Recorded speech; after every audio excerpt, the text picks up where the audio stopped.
नमस्कार। आप सभी को पता है कि ये मौसम बहुत अच्छा है, मौसम बदल रहा है, बसंत पंचमी आके चली गई, लेकिन कुछ गलत खबरें हमारे साथ चल रही हैं और वो है हमारे प्रिय गज़ल गायक पंकज उधास जी का स्वर्गवास। ये बहुत ही दुःख की बात है कि जिनके हम इतने फ़ैन थे, इतनी सुंदर-सुंदर उनकी गज़लें सुनी हमने और वो ईश्वर के पास चले गए। मैं आज आपसे पंकज उधास की गज़लें नहीं, मैं उनसे जुड़े एक मेडिकल एंगल के बारे में बात करना चाहती हूँ। वो है पैनक्रियाज़ का कैंसर जिसके कारण उनकी मृत्यु हुई, जिसके कारण वे देहावसान हो गए। तो आइए कुछ पैनक्रियाटिक कैंसर के बारे में जानें और ये हमारे लिए जानना इसलिए ज़रूरी है क्योंकि ये हमारी लाइफ़स्टाइल से जुड़ा हुआ है। पैनक्रियाज़ का कैंसर ऐसे कुछ अलग से नहीं है। सबसे पहले तो हम ये समझें कि कैंसर होता क्यों है हमारे शरीर में। कैंसर इसलिए होता है कि जैसे-जैसे हमारी उम्र बढ़ती है वैसे-वैसे हमारे शरीर की कोशिकाएँ भी उम्र बढ़ रही है उनकी। तो उनके डीएनए में, उनके कार्य करने की पद्धति में दिक्कत आती है और उस दिक्कत की वजह से हमारे शरीर में कैंसर होने लगता है। तो जैसे हमारे शरीर के किसी भी भाग में कैंसर हो सकता है, उसी तरह पैनक्रियाज़ में भी कैंसर हो सकता है। तो ये तो नॉर्मल सी चीज़ है कि भई जैसे-जैसे हमारी उम्र बढ़ेगी हमारे शरीर के किसी भी अंग में कैंसर आ सकता है। लेकिन पैनक्रियाज़ के कैंसर पे आज हम क्यों बात कर रहे हैं? क्योंकि हमारे शरीर, हमारी लाइफ़स्टाइल से जुड़ी हुई कुछ आदतों से पैनक्रियाज़ के कैंसर होने की संभावना ज़्यादा हो जाती है। जैसे कि मोटापा। अगर हम मोटे हैं, हमारा पेट निकल रहा है, हमारे खान-पान में दिक्कत है, तो हमारे पैनक्रियाज़ को ज़्यादा काम करना पड़ता है और जो भी ज़्यादा काम करेगा वो ज़्यादा घिसेगा और उसमें दिक्कत आएगी। दूसरी चीज़ आप सभी जानते हैं, हमारे मशहूर गज़ल गायक जी ने हम शराब को बहुत प्रमोट किया है और ये उन्होंने खुद ने माना है कि उनकी गज़लों की वजह से शराब का प्रमोशन हुआ है। किंतु जो लोग ज़्यादा शराब पीते हैं या जो लोग लगातार शराब पीते हैं, उनमें पैनक्रियाज़ के कैंसर होने की संभावना ज़्यादा होती है। ऐसा क्यों? क्योंकि शराब आपके लिवर को खराब करती है और लिवर, पैनक्रियाज़ और गॉल ब्लैडर ये तीनों जुड़े हुए हैं। क्योंकि शराब पीने से लिवर में थोड़ी-थोड़ी तकलीफ़ हमेशा बनी रहती है और उस थोड़ी-थोड़ी तकलीफ़ की वजह से पैनक्रियाज़ में थोड़ी-थोड़ी तकलीफ़ चलती रहती है और एक दिन हमारा ये पैनक्रियाज़ बेचारा जवाब दे जाता है और उसमें कैंसर के सेल्स बनने लगते हैं। तो ये बहुत बड़ी प्रॉब्लम है। ऐसा कुछ भी नहीं है कि शराब में नशा नहीं होता। एक वो चली थी ना पुरानी गाना चला था एक कि अगर शराब में होता नशा तो नाचती बोतल। ऐसा कुछ नहीं है जी, शराब में नशा होता है, 100% होता है और उससे बोतल नहीं नाचती, इंसान ही नाचता है क्योंकि वो शराब आपके शरीर के अंदर जाती है।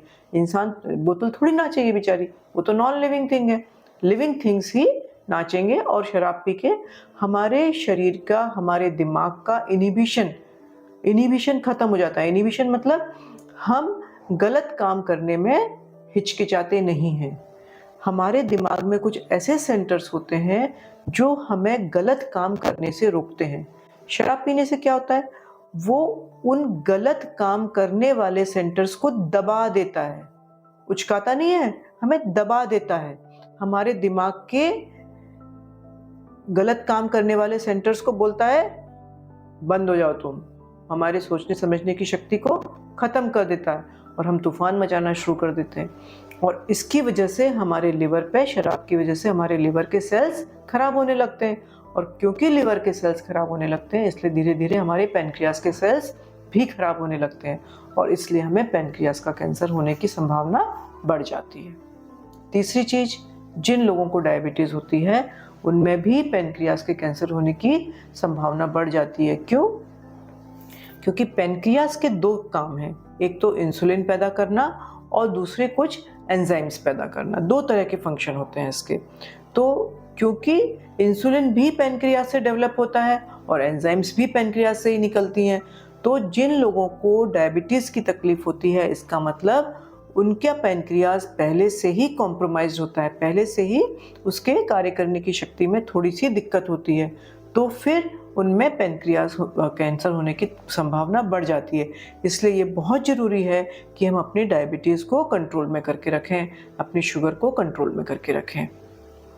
चौथी चीज़, अगर हम ज़्यादा रेड मांस, लाल मांस खाते हैं तो या फिर ज़्यादा प्रोसेस्ड फूड, आजकल जो प्रोसेस्ड फूड आने लगा है, कैंड फूड आने लगा है, वो ज़्यादा खाने से भी हमको पैनक्रियाज के कैंसर होने की संभावना बढ़ जाती है। क्यों? क्योंकि इन चीज़ों को पचाने के लिए हमारे शरीर को ज़्यादा कार्य करना पड़ता है, तो नेचुरली ज़्यादा कार्य करना पड़ेगा तो ज़्यादा दिक्कत आएगी। और सबसे सुंदर चीज़ है कि अगर हम शुगर कम लेंगे, अगर हम ज़्यादा एक्सरसाइज करेंगे, अगर हम अपनी हेल्दी लाइफस्टाइल रखेंगे, तो हमको ये सब चीज़ें कम हो जाएंगी। कुछ चीज़ें हैं जैसे कि अगर हमारे भाई बहन में ओवेरियन कैंसर है या पैनक्रियाटिक कैंसर है या हमारे मम्मी पापा को भी ये हुआ था, तो फिर हमारे लिए भी इन कैंसर होने के चांसेस बढ़ जाते हैं। वो जिस तरह हर कैंसर में होता है ये, उसी तरह आजकल हर बीमारी का थोड़ा बहुत जेनेटिक लिंकेज तो आने ही लगा है। लेकिन अगर हम अपनी लाइफस्टाइल को सुधारें तो हम बहुत सारी चीज़ों से, बहुत सारी तकलीफ़ों से बच सकते हैं। इसलिए मेरा आपसे सनम्र निवेदन है कि कृपया अपने जीने के तरीके को इम्प्रूव करें, अपने आप को सेहतमंद बनाएं, एक लंबी और खुशहाल ज़िंदगी जिएं। देखिए, लंबी ज़िंदगी का मतलब तब है जब हम बुढ़ापे में भी खुश रहें और सेहतमंद रहें। बिना सेहत के बुढ़ापे का क्या मतलब? इसलिए खुश रहें, स्वस्थ रहें और खूब बुढ़े होकर ईश्वर के पास जाएं। ये मेरी आप सबके लिए मनोकामना है। धन्यवाद। और अब इसी तरह अपन बातें करेंगे, कुछ सेहत की बातें, अगली बार एक नए एपिसोड में। Thank you.